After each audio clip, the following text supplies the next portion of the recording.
This week's guest, Carol Ann Davis, is the author of The Nail in the Tree, Essays on Art, Violence, and Childhood, which centers on her experience of raising two sons in Sandy Hook, Connecticut. Here she talks about how allowing herself to be led helps her as a writer. The way I think about writing, I'm always wanting to be led deeper into something. I'm not looking to tell or explain. I'm looking to explore what's opening to me because I'm letting go all the time. Welcome to Writer's Voices with Monica and Caroline. I'm your host, Monica Hadley, and my mother wasn't able to read this book, so she's not joining us today. She didn't get a chance to, but she'll be back next week. Our guest today is Carol Ann Davis. She is a poet, essayist, and author of two previous poetry collections, and the book that we're talking about today is a collection of essays titled The Nail in the Tree. Carol Ann is the daughter of one of the NASA engineers who returned the Apollo 13 crew from the moon. She grew up on the east coast of Florida, the youngest of 7 children, then studied poetry at Vassar College and the University of Massachusetts in Amherst. She's a former longtime editor of the literary journal Crazy Horse. She is professor of English at Fairfield University and director of the Fairfield University Low Residency Masters of Fine Arts program. Her work has appeared in the Daily Beast, on the website of PBS NewsHour, and widely in literary magazines, and she has read her work at the Library of Congress and many other places. She lives in Newtown, Connecticut with her husband and 2 sons, and if you want to find out more about her, you can go to her website, carolandavis.org, carolandavis.org. Welcome to Writer's Voices, Carol Ann. Thank you for having me, Monica. And I'm guessing that you use the whole Carol Ann, not just Carol. Is that true? Yes, you probably figured that out from the east coast of Florida, right? Double names. Well, actually, I just got it from the emails from your publicist. She always referred to you as Carol Ann, so I figured I should do the same. My sister is Mary Kate, and I'm Carol Ann. And so, 7 kids, and Mary Kate, I'm thinking Catholic family? Well, that is the assumption people make, but it's the second most common thing, Southern Baptist. Okay, gotcha. But actually it was my mother's dream to have 7 children, and that was my father was a person who liked to fulfill dreams. So, he worked at NASA and she raised 7 kids. They were both very ambitious in their own ways. I would say so too, and I see that you haven't tried to follow in your mother's footsteps quite like that. Well, my husband and I both wanted children, but we also knew we wanted to kind of wait until we could, we both are poets, trained as poets, and so we weren't sure what the financial situation would be, so we waited until I got a good teaching job before we started having kids. So that meant just the 2 of them. Okay. Well, I grew up in a family of 5, and I have 2 children also. That's funny. Yeah, and it's hard for me to even imagine having 7 kids. How you could handle that. Yeah, I think that one of the great things that I have is that I was raised by something that's almost gone now. People who were born in the 30s. So they just had a different mentality about that, right? We're different. Right. Just a total different worldview. But I do love, now that my parents have both passed, the sense of the big family of siblings and the adult relationships I have with my siblings. So, I mean, I think you lose a little having just a smaller crew, but they are obviously, they're taken care of in a different way because there's only 2. So, well, there is that, but there is, to me, it seems like the myth of the happy, loving, large family. Particularly, I'm from the Midwest, and particularly the large, happy farm family, and right. the kind of the Waltons myth, and right. My experience in viewing families larger than mine is that that's not the way it goes down. Now, Right. I think it's in fact, it's funny. My siblings have been reading the book, and actually, but even before this book, with poems I would write or poems my sister would write. She's a poet also. My five brothers have different experiences. I don't think two children in the same family, much less seven or five, have anything like the same experience. that is true. And you do write about your childhood somewhat in the book. Actually, Yes, I a want to lot. come Yeah. back to that. But first, let's talk about what this book is and what Okay. prompted it. So it's a book of essays. It's sort of a memoir, but it's not really certainly not a chronological memoir. Right. How do you describe it? Yeah. So it's a series of essays that form sort of a storyline, but not really, because I'm actually pretty ambivalent about narrative as a concept, which you might have noticed because it's not chronological. But the basis of the collection is that that I live in Newtown. I actually lived in Sandy Hook, Connecticut on the day of the shooting, and my sons went to a neighboring elementary school. And so the essay collection is pretty much it's kind of born from the experience of that day and the aftermath of raising my kids in Sandy Hook and Newtown since then. There's one essay from before that is about raising my kids. So my children are my big subject in my essays and in my two collections of poems. And so in some ways for me, it's a continuation of a project of writing about them as they grew up. But because of the jarring and the world changing nature of that day, even though I do write a lot of poems about, obviously from my point of view now, which is after that event, this particular event seemed to need the form of the essay, but the essays that I wrote were not formal in nature, were not chronological or thematic. They still jumped around the way a poem might. So I think the experience is still pretty jarring, even though they're essays of reading the book. But in that, back to your point about childhood, in that effort to understand what my children were experiencing, I found myself thrown back on sort of seminal childhood experiences of my own and on a meditation about siblinghood, which led into, I think, what you were talking about earlier about Right. the way in which the book is about a big family. Right.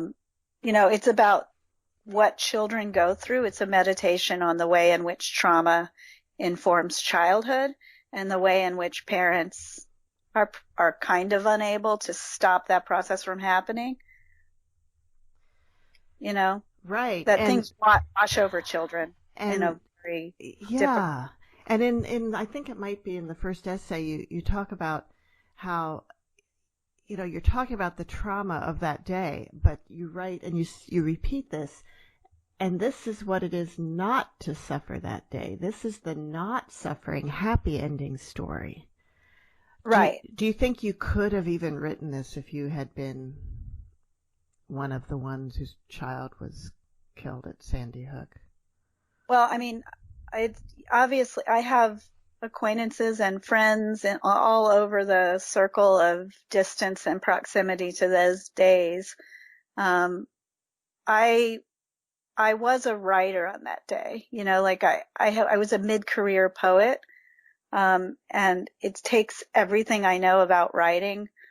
It took everything I know about writing just to live through the 6 months after that event. And the essay you're talking about is one that I felt very strongly, I have to get this out of my body, which is sort of a writer's feeling. Like we know we carry things and writers know to try and externalize them. So that essay came about from an experience of from a writerly point of view going, I will know more about that day if I write the details of that day, as hard as that is to do. And I feel as if everyone who was here in this town that day can benefit in some way from that exercise of writing the details of that day, but I would never ever presume to know like in what setting a person who was closer to those events would do that.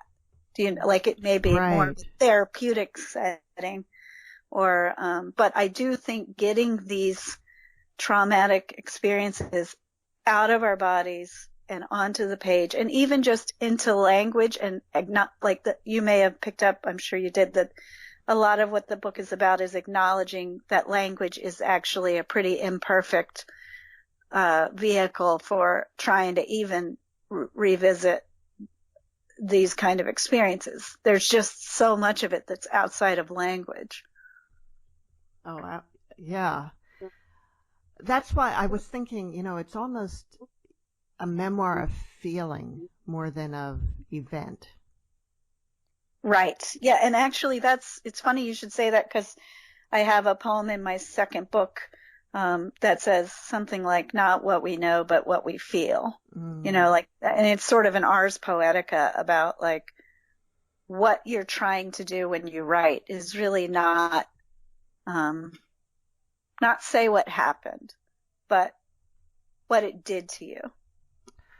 Right. Because that's the commonality. That's right. what somebody else can identify with more than the right. event itself, unless they've been through the exact same event. Well, and I think I didn't realize this till I finished the book, and it was totally a human reaction, but occasionally when I would tell people where I lived, which I would say I live in Sandy Hook, Connecticut, or I live in Newtown. We moved about 2 miles. We were renting when the tragedy occurred, and we bought a couple years later. So I moved it was actually kind of really hard for me. My husband had to say to me when I was doing our return address, he's like, "Hun, this house is Newtown, not Sandy Hook," because I had like bonded and but like when I would say like I'm from Newtown, and occasionally people would say I can't imagine living there. And it was a really complicated reaction I would have.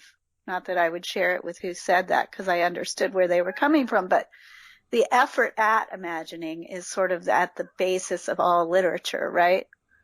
The right. effort to imagine another point of view is sort of, well, we justify fiction writing as the empathetic enterprise of saying, oh, like this character is like me, even though I can't imagine it, but now I can. Now I do imagine it. So I think under this book, not in any conscious way, but I was thinking, well, there's something really important about people trying to imagine living here. Because if they push it totally away, then they're pushing away sort of the civic reality of guns in this country and different, not that I'm a huge activist or anything, but like I do think the imaginative exercise of living in Newtown is an American imperative in some way. People should think about what it would be like to live here. Now, and then there's the reality of living here, which is another thing I feel really some kind of obligation to, which is that it's a beautiful town with full of loving people before, during, and after this event. And like, I love living here. And I say that knowing that this happened here. And it's just one of the most, beautiful possible towns. In terms of the people who live here and the things that people do for each other and so like those are some of the complicated things that I would think in the 300 thoughts that you have every second, like the Buddhists say, when when someone would say, I can't imagine living there. Mm. Now, you mentioned activism. There is an activist group that has grown there, isn't there? Well, I mean, there's many foundations that have, that have sprung up from the shooting. The one I was aware of is Mom's Demand. I don't know. I can't tell you the provenance of that group. I mean, I know that Moms Demand Action, I'm not positive that it came. Okay. I mean, Sandy Hook Promise is maybe the most well-known of the foundations. Yeah. But there are also many arts foundations and advocacy foundations that take up basically the variety of interests of the children who died are represented, and the teachers who died are represented. Many of the families have, depending on what the person's main passion was, there's a foundation for it. So there are some were more political and some are more, civic. I would say there's a huge range. Yeah. You're listening to Writers' Voices with Monica and Caroline, and our guest today is Carol Ann Davis, author of The Nail in the Tree, Essays on Art, Violence, and Childhood. So let's circle back to the discussion about siblings and growing up in a large family. And there's an essay in here where you're referring to, I don't even know how to pronounce it. Me neither. Graeae. So maybe somebody can tell us, but I say Grille. I don't know if that's right. Now, I should ask my colleagues. Is this something from Greek mythology? Yes. Okay. So tell us what the Grille is and how you identify with that in terms of your childhood. Yes. So the Grille, and apologies to the classicists who may be listening, you can go on my website and get my email and write to me and give me the phonetic spelling. But the Grille were the three sisters sharing one eye that guarded Perseus's shield. And so they would need to take the eye out and pass it to the other sister to see something. And I thought that this was something, and it spoke to me of the way that that's just kind of a really wildly moving thing to think, I'll give my sight to my sibling. My sibling could do more with the eye right now, for our common needs. And this has been something my siblings, as they've read it, they've thought, wow, and I think at some point I named, this one had this talent and this one had this talent. Right. And some of them are trying to guess. You don't have to tell me, but, was this person or? They weren't able to know right away? They didn't. I don't think so, but what was interesting about asking who was nobody questioned the premise of the Grille. Nobody said, I have my talent and I never give it to anybody else. This is mine. The sense of the common identity is what's so interesting to me about that myth. Yes. Yeah. Now, when I was reading that, I'm thinking, I didn't really feel that as a child. Right. I didn't feel that connected with my siblings. And we have a good relationship as adults. Yeah. And, in some ways we're very close. In some ways we're not. We're all very, very different people. We've gone in very different directions in our lives. Although not really so much. In some ways, some people would look at us and say, no, you haven't, because we're mostly all independent business people, and in fact, three of us worked together in one business for a long time that was owned by my next youngest brother, and we're constantly in communication as a result of that, but still, yeah. And, well, I know what you mean. I don't think it's, I mean, I hope it doesn't seem idealized in the essay, because I think there's pain involved too, right? Because it's like, it's about like that essay in particular is about being led Yes. and surrendering to kind of like surrendering to darkness in some ways, surrendering to things that are difficult. And then there's also in that essay, I deal with this mysterious aspect of my childhood, which is, that I had a lot of times where I was anorexic, and, the idea that you could be in that big family and people don't necessarily see it. And that there's an image in that about the hummingbird and the constant drinking and flying that the hummingbird has to, like, there's something about, like, if they don't constantly drink, they could sort of fall out of the air. Right. And then there's, like, I think about that in relation to swimming and my brothers being really far out in the ocean and me swimming out and kind of tipping on their board the way the hummingbird would tip. And I kind of approached the idea of, like, was I almost sort of drowning, starving, whatever those terms are going to be, and who saw it? So there's like the grille seeing things and then missing things. And so I think you're right that, like, no matter how close you feel, like, inside a unit like that, like, there's still some isolation. Yeah, there is. You're right. And I know my sister told me once that she was younger. She was the fourth. I was the second, and I was sort of the second mom figure in some ways. Right. But that she felt very isolated, particularly as well. The first three of us were, like, from my older brother to my next younger brother, there was 3 years. So, and I was in the middle of that. Right. So yeah. So, and so we all grew up really quickly, and the two younger then were left. And she said she had no idea what was going on in our lives when we were teenagers, and certainly after we left home, but even at home. And she felt really left out by that and isolated. And so she made a real effort to, she had 4 children, 4 boys, and made a real effort to make sure that they had a really, really strong family unit. But now they're out on their own. Right. And I'm not sure they're any more connected.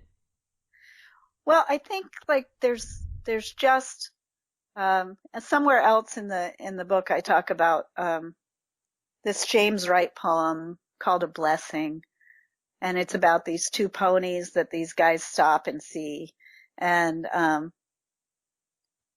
these 2 ponies come right over. This is a paraphrase. They come right over because they've been grazing all day alone.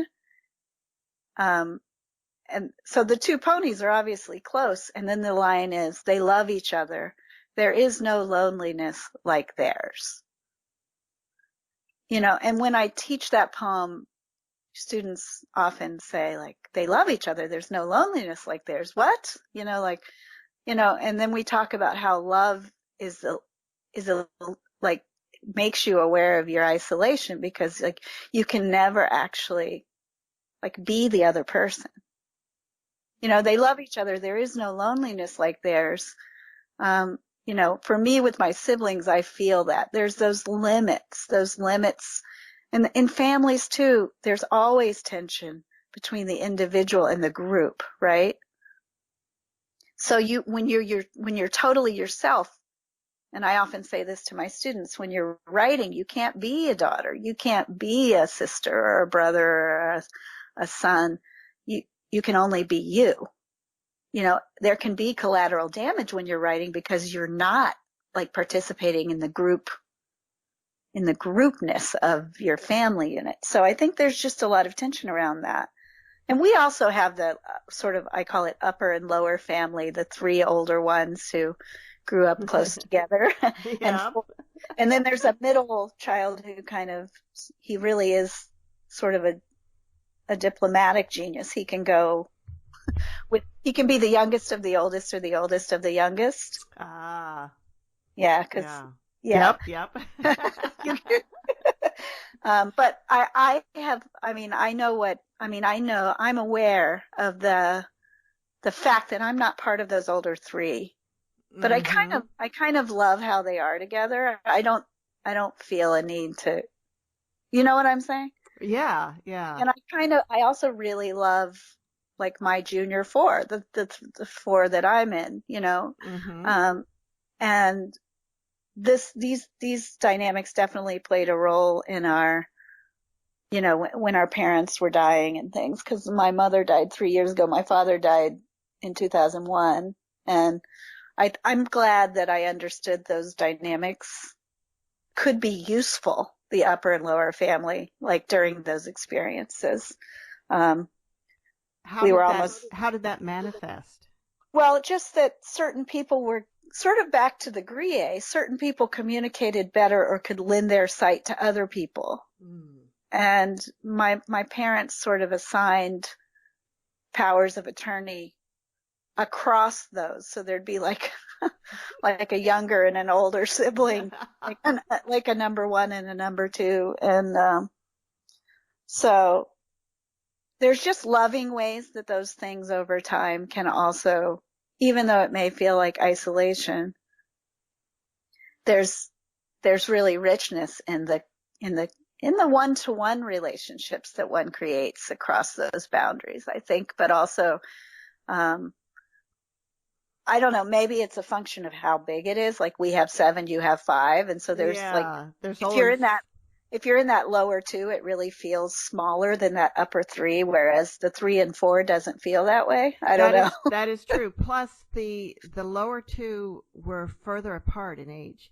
So, Right. you know, there was the three of us, and then let's see, and then 4 years later was my sister, and then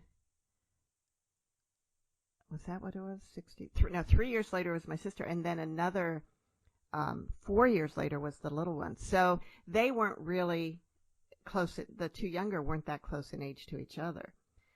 Well, and I'm lucky too. We were farther apart too. The lower ones are all, well, three of us are 4 years apart, and the oldest two of the smaller group are like you guys. They're like only a year apart or 2 years apart.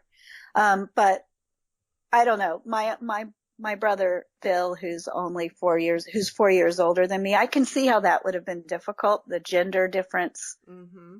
the age gap, but he's just a very loving brother who always really unusually so valued family and still does. And so I think, and he pulled me out of my introversion a lot as a child. He was more outgoing. He's the one in that same essay we've been talking about. He's the one playing the Little League game. Ah, Right. right, right. And so even there, like that's a good metaphor for the isolation, just for those who haven't read the book. There's like this point where I, as like a 5-year-old, go and leave my brother's Little League game and go back and sit in a car. And then I suddenly realize, like, metaphysical dilemma, like that I'm in a stranger's car, that I opened the door to the wrong car. And, you know, it should be kind of a terrifying scene, but it isn't. And then I just, you know, then someone leads me back, I think, to the game. But if you think about the whole issue of feeling left out of a family unit or where do you fit in, that's a good example of like, okay, I went and I had like a moment of crisis that was existential in nature, or even a moment of beauty that was private. And then I went back to my brother's game, and that essay ends with me wondering, like, as I hear cheers, whether my brother, you know, scored a run or whatever.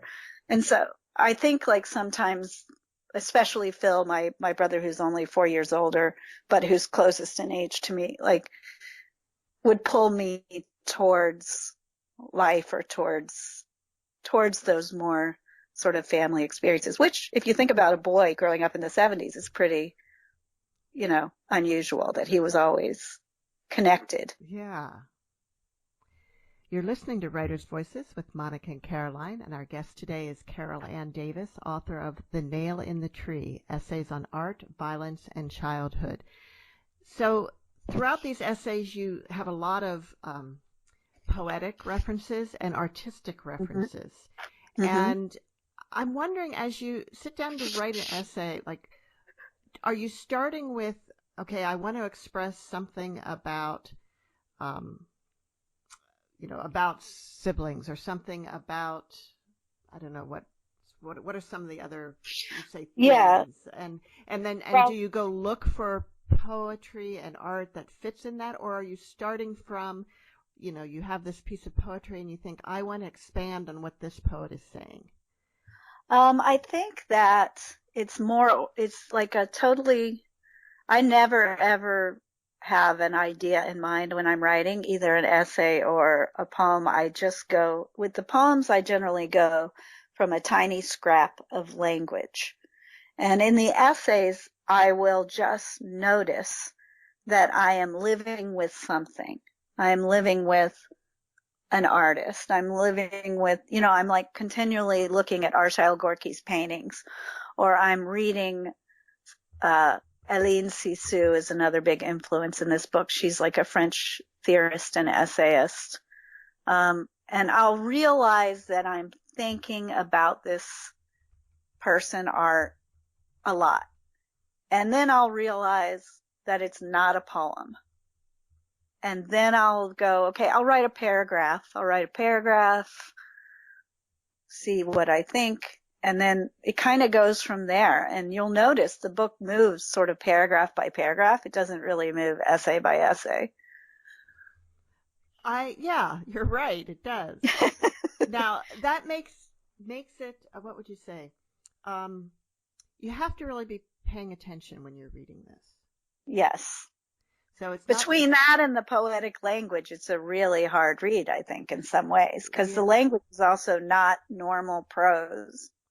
Yeah, it's very poetic. It's very literary. But it's also like compressed almost to an annoying degree, I would say, like the things I said.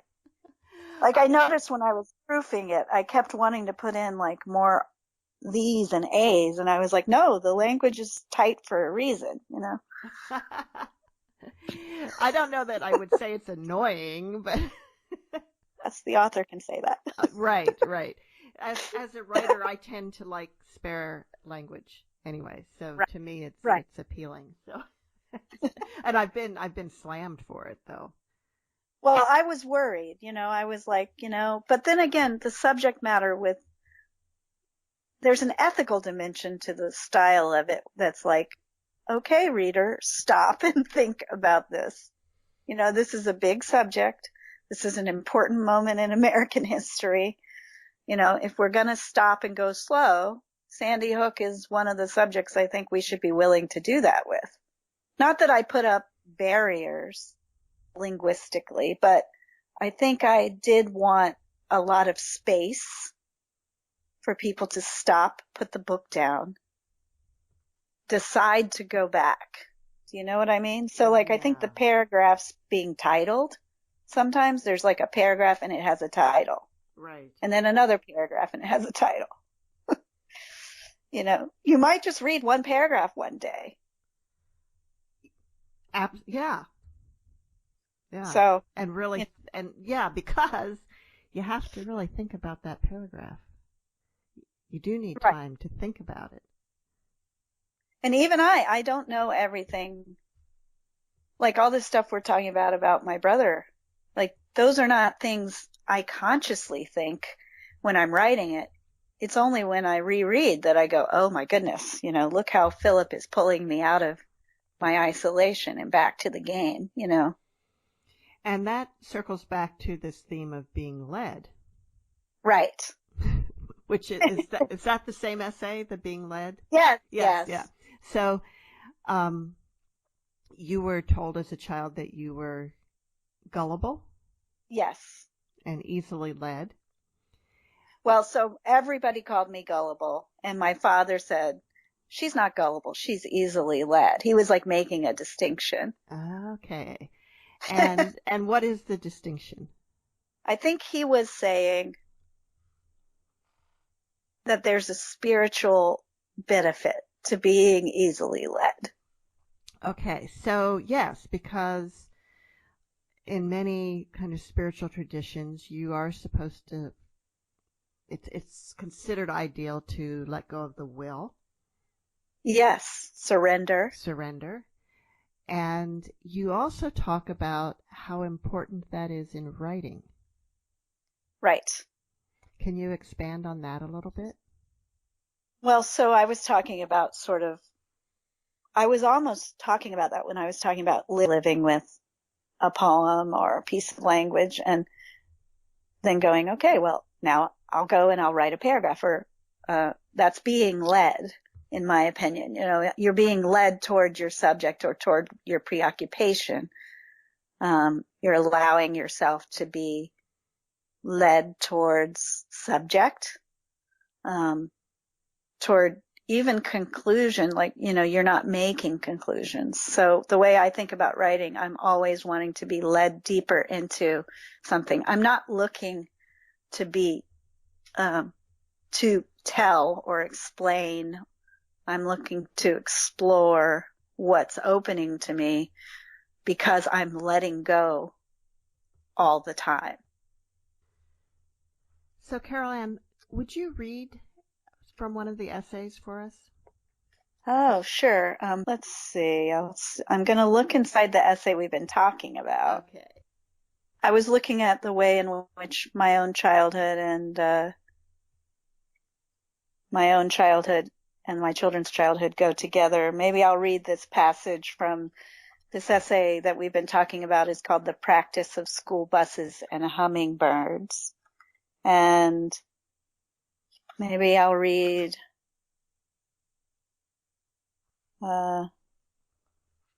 two paragraphs from that essay that go together that mention the hummingbird and mention surrender. Okay. Perfect. And also, sound okay? Sure. Okay. So this paragraph is called As I Knew It as a Child. And it's, okay, so I'll start there. As I knew it as a child, I cannot write what I cannot see, but I can feel what I can't. But can I feel what I can't see? Yes, I have learned again this year what I knew as a child. This year, and by this year, I wrote this the year of the shooting. This year has brought back to me how tenuous the world seemed to me as a child, must feel for all children. The many things children know because of what they have seen with their own eyes boggles the mind. Sometimes I catch myself actually happy to hear that some children have blocked what they've seen. In our town, we are careful. We have been trained not to suggest images children may not have seen, images they have missed. And then I quote Rumi here, speak not of what you have not seen. We live by this and hope for some mercy, that at least some of them will be shown the mercy of the not seen, will be bathed in a playful blankness rather than end up on the difficult long road toward but never at surrender. So then that's one paragraph. The next paragraph is called the grille. Meanwhile, I am being led backwards from the beginning. Looking at my boys, I sometimes have the thought, what from my own childhood don't I know? At times, certainly, my siblings and I resembled the grille. I find out from research that the grille shared not only one eye, but also one tooth. I can name each eye and tooth in my family, each blindness or hunger. One sibling who could read the tone of the room, another who had an insatiable appetite, a third with a silver tongue, each of us passing our one gift to the other for filial use, together compromising one whole. My gift, I was small and could hide. Also, I had a photographic memory and brought back intelligence from my hiding places. Who could use what I offered the group of us? In a family, the whole is never totally in view, One passes eye and tooth to someone else and is happily, easily led by one's pack of gruyere toward what one never discovers. I simply liked the blind sound of them near me. Would you also read the beginning of the essay Loose Thread? Sure. The essays generally have like an artist and some writer reference. So this is a poem by Paul Celan. I think this is the whole poem. I hear the axe has flowered. I hear the place can't be named. I hear the bread that looks on him heals the hanged man, the bread his wife baked him. I hear they call life the only refuge. And now the essay begins. When a loose thread needs pulling, though pulling it means in some ways untangling the present moment from before in ways that admit the enormity of grief, that's when I write. What of the afterlife ties itself to the other end? What song will I hear whose voice might never again sing in my presence? In the present moment, my two boys are arguing with children whom they love more than anything as friends visit on a lazy Saturday before Labor Day. But even so, there are too many children and too few adults.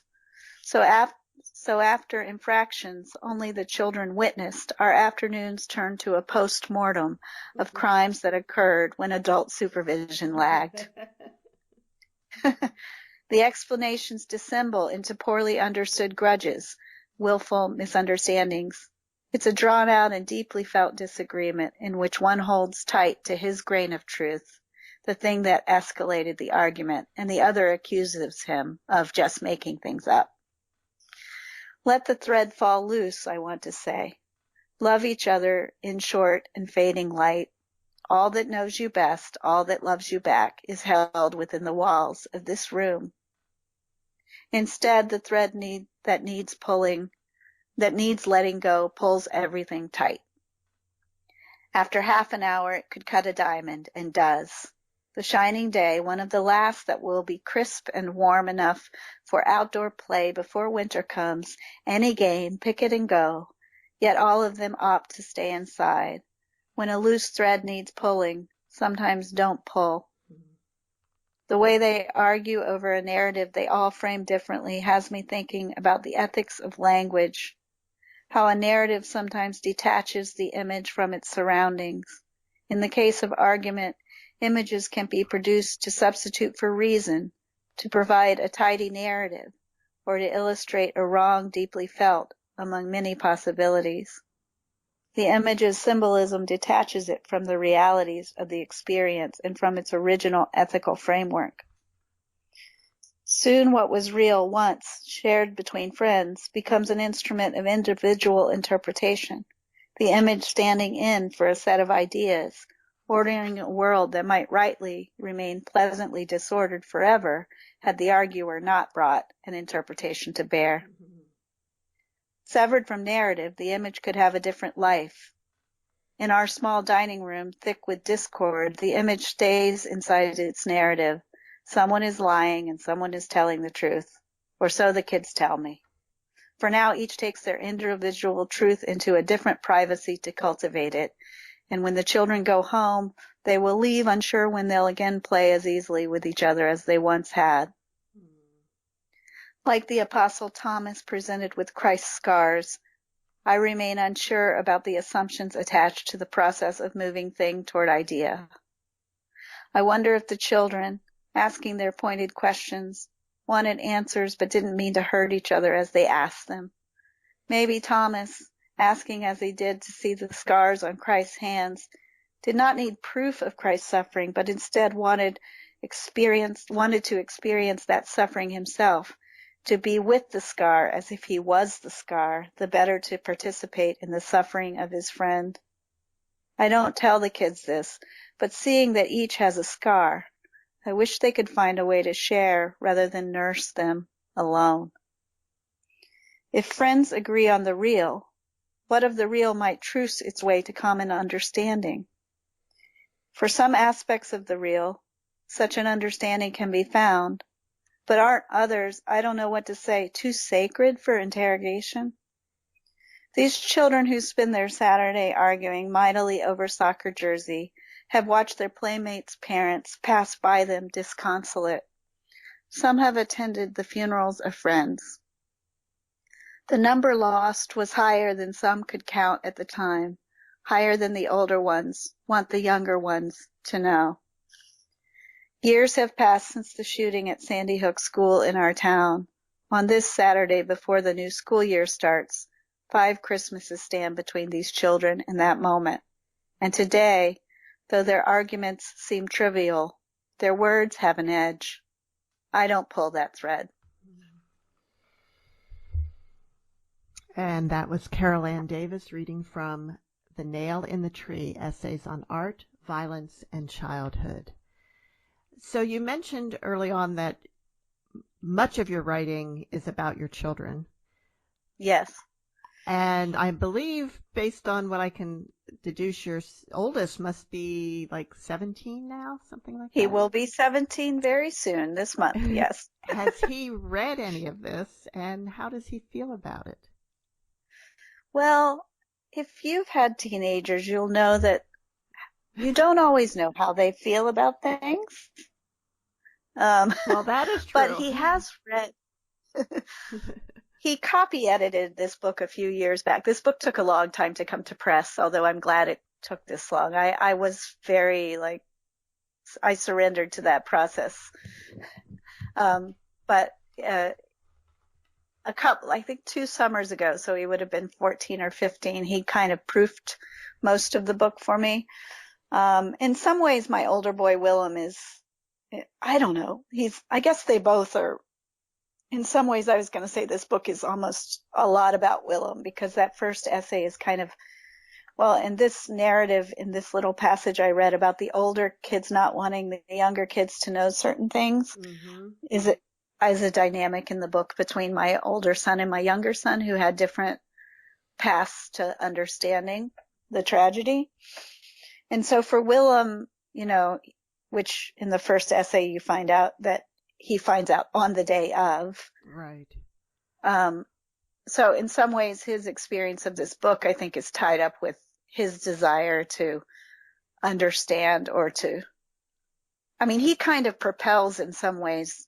He propelled me to talk about it with it was sort of my husband and me and my older son sort of trying to figure out and negotiate when and how to tell Luke, which I think in loose thread, my younger son gets told about it. But, so I think Willem understands. He's a writer too. He's a creator. He wants to be a filmmaker. The project of creating art or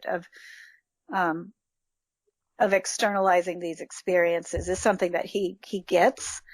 A lot of people have asked me about, oh, you write a lot about your children. What are the ethical dilemmas there? And I guess I feel like I'm writing about my experience of raising them. So that isn't it isn't really their story. They'd have to write that. You're not trying to write from their point of view. No. They say things. Yeah. No. They say, like The Nail in the Tree, the title is from something that Willem said to me. Oh, yeah. I was going to ask you about that.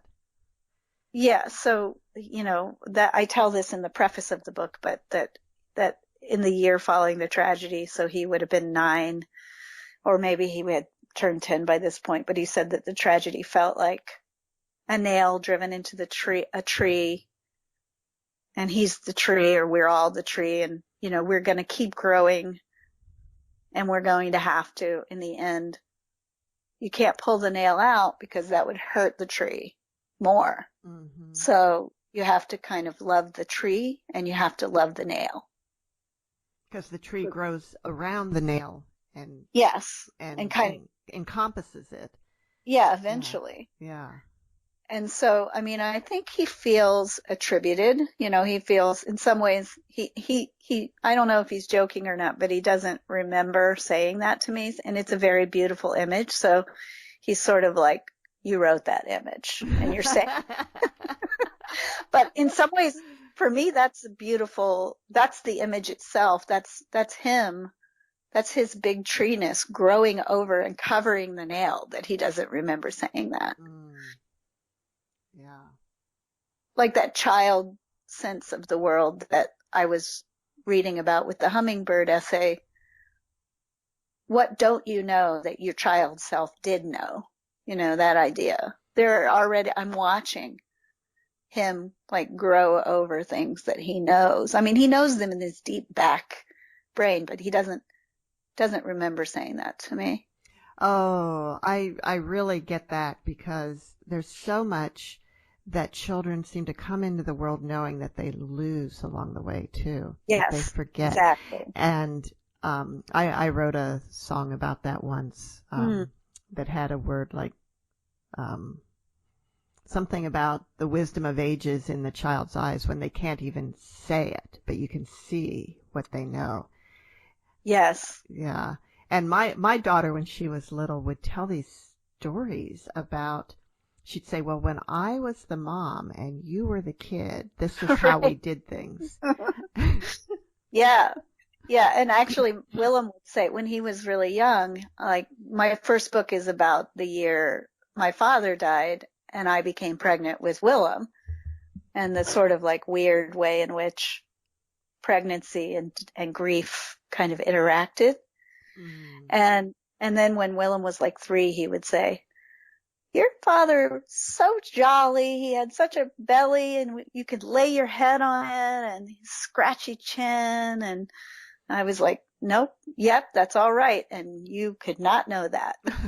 Oh, wow. Yeah. And it was like the whole idea that the afterlife and the pre-life have something in common, or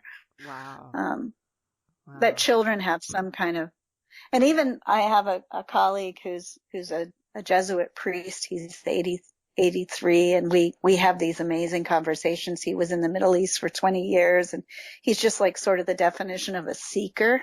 He's just a seeker. It's just, and we talk about how, like we had this conversation recently about possibly children understand death because birth is like a near-death experience and it doesn't go away very soon, so that young children are aware of death in a way that they forget.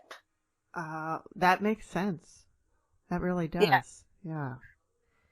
So, Carol Ann, you mentioned that this book took a long time to come to publication. You want to tell us a little bit about that story? What the that's what you do a little bit with publishing.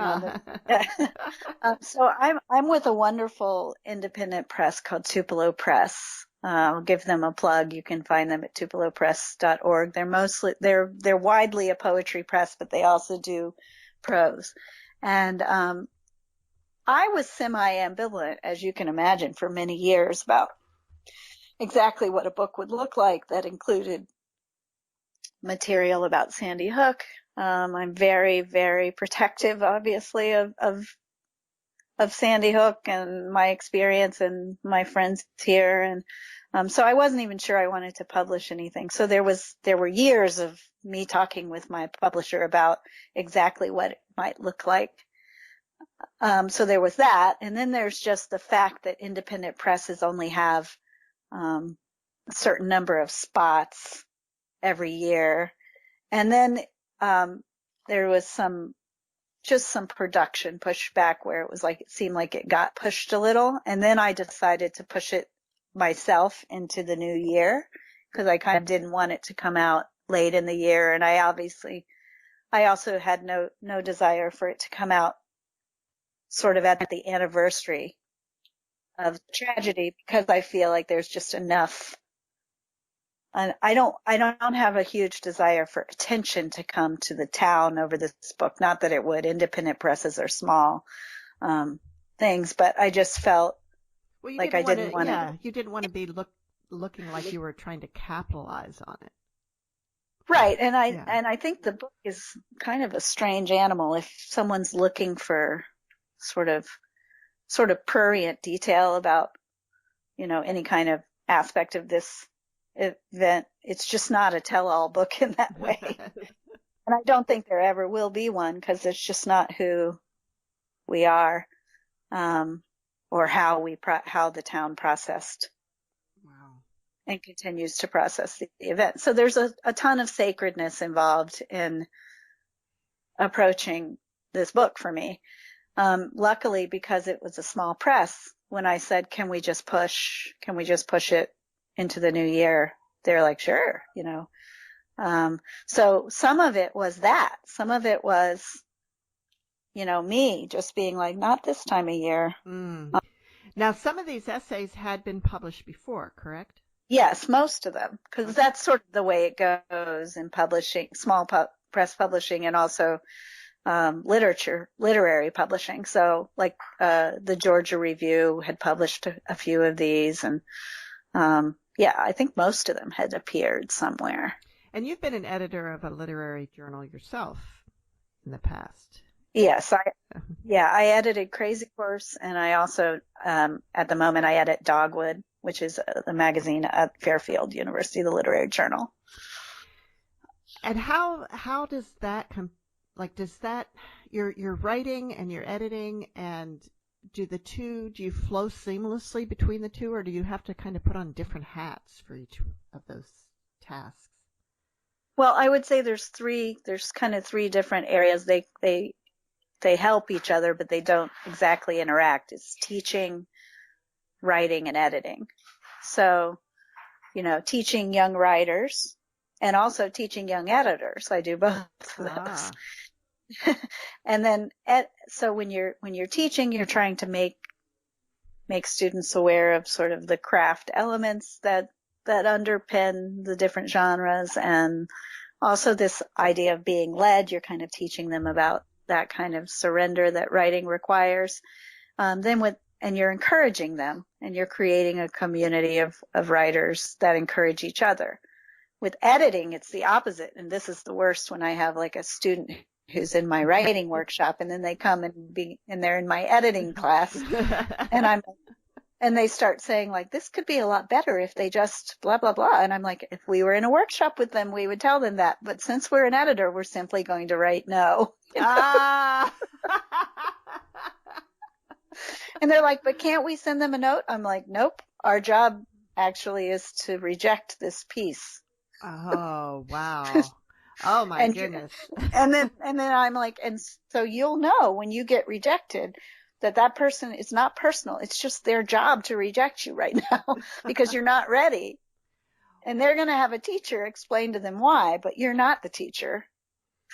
Oh, wow. That must be hard to do, though, if you're... Yeah. Whoa. Yeah. So it's sort of like, and then I make them get faster at rejection, like, okay, you did 20 this week. Next week you have to do 100. You don't have enough time to actually do 100 the way you did the 20. So.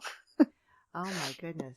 So like for a literary journal, how many submissions do you get for every one that you accept? Well, it depends on the journals. Mm-hmm. So like I want to say Dogwood's probably at like 7%. I think we get, we get like 800 to 1,000 submissions, and we take 25. Wow. Wait, that's less. Yeah, that's a lot less than 7. Well, but it depends on the genre. It's like we take 3 or 4 essays and we get 100. Okay.